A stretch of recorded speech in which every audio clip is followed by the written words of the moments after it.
네, 안녕하세요. 대기업의 김지현입니다. 이 글로벌 전기차 패러다임이 바뀌고 있습니다.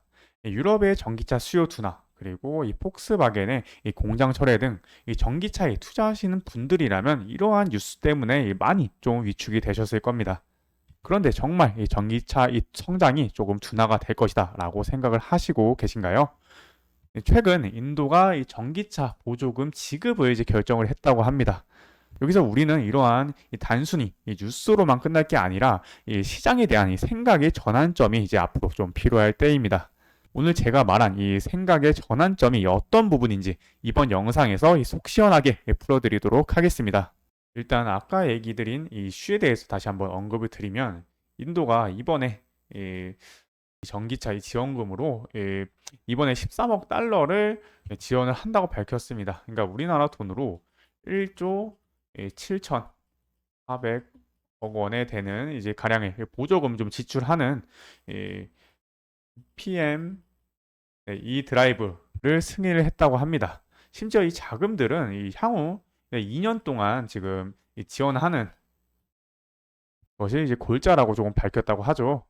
이렇게 인도 정부가 이렇게 파격적으로 조금 전기차 보조금을 설정한 것은 바로 지난해 인도 전기차의 판매량 때문인데요. 이 전체 자동차 판매량에서 이 2%밖에 이제 차지하지 않고 있기 때문이라고 합니다.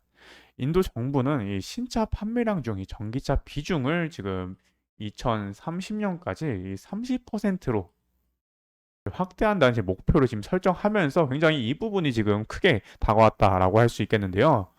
여기서 이제 생각을 해볼 수 있는 부분은 이전에 인도의 전기차 이 정책 규모는 원래 7억 8천만 달러였습니다. 근데 이 금액이 이번에 훨씬 더 큰 13억 달러로 지금 이번에 지원을 한다는 건 이제 결국 이 선진국뿐만 아니라 이렇게 인도를 포함해서 지금 이 신흥국에서도 이렇게 지금 전기차에 대한 이 비중 확대 의지가 조금 있다는 겁니다.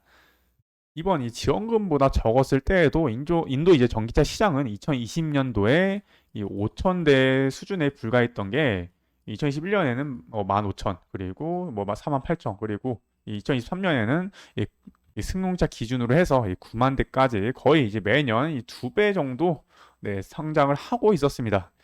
근데 이렇게 크게 성장을 하고 있지만 아까 제가 이 지난해 전체 이제 전기차 판매량이 내연기관의 합친 이 자동차 판매량의 이 2%밖에 안 된다고 했었죠.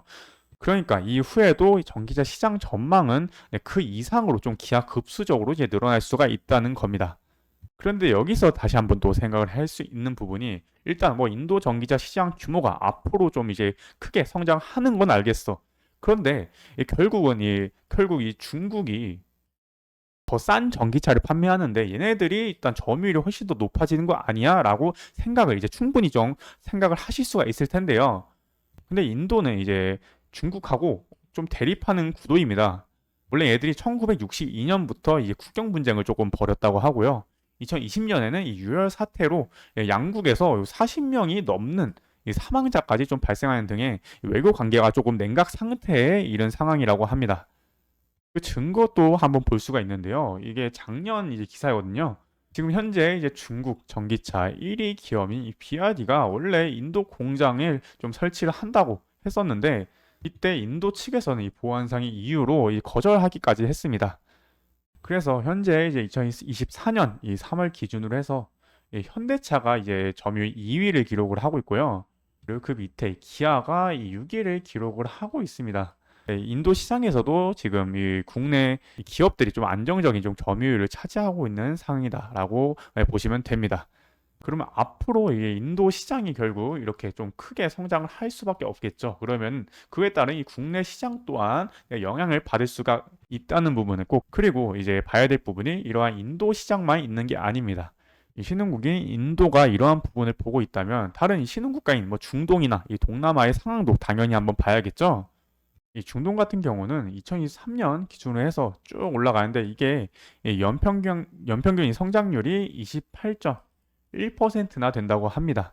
앞으로도 이렇게 좀 28.1% 정도로 성장을 할 것을 지금 예상이 되고 있다고 하고요. 이 중에서 이제 가장 좀 이제 중심으로 봐야 될 부분이 이 사우디입니다. 이 사우디아라비아를 좀 중심으로 좀 봐야 되고요.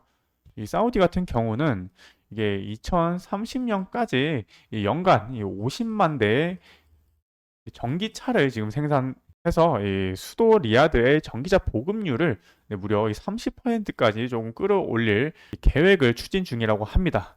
그리고 이게 무엇보다 우리가 좀 잘 알고 있는 이 루시드 모터스 이 기업의 지분을 60%나 가지고 있다고 합니다. 그러니까 지금 사우디가 얼마나 전기차에 조금 진심인지 아실 수가 있겠죠? 그리고 동남아 같은 경우는 태국이랑 뭐 인도네시아 중심으로 봐야 하는데요.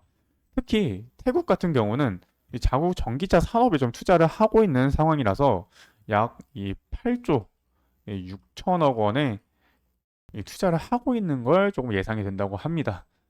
그리고 여기도 이제 2030년까지 자동차 생산량의 이 30%까지 전기차를 좀 전환하는 것을 목표로 하고 있다고 하니까요. 이러한 중동과 이 동남아 시장의 정부의 지원 정책으로 차츰 이제 성장하고 있다라고 보시면 되겠습니다. 그러니까 정리를 해보면 이전에는 이 선진국에서 먼저 이 시장의 성장을 보여주었다면 이번에는 이 선진국이 아니라 이 신흥국에서 이 전기차 수요를 이렇게 끌어올리면서 결국 이 글로벌 전기차 수요의 이 촉진제의 역할을 할 수 있을 것으로 판단을 하고 있는 겁니다. 따라서 글로벌 전기차 수요 증가는 결국 이 수출이 많은 이 국내 기업들에게도 당연히 조금 매출적인 측면에서 이 호재로 좀 다가올 수밖에 없는 부분입니다. 네, 이 부분까지 꼭 이제 참고를 해주시면 될 것 같습니다. 현재 유럽은 이 전기차 수요 둔화에 대한 이슈가 계속해서 나오고 있습니다. 다만 우리나라는 이제 시장이 유럽만 있는 게 아닙니다. 현재 신흥국은 비중 확대를 위한 이 정책을 계속해서 좀 펼치고 있는 상황입니다. 이 글로벌 전기차 시장 앞으로도 계속해서 올바른 정보를 전달드리도록 하겠습니다. 오늘도 시청해주신 여러분들 감사합니다.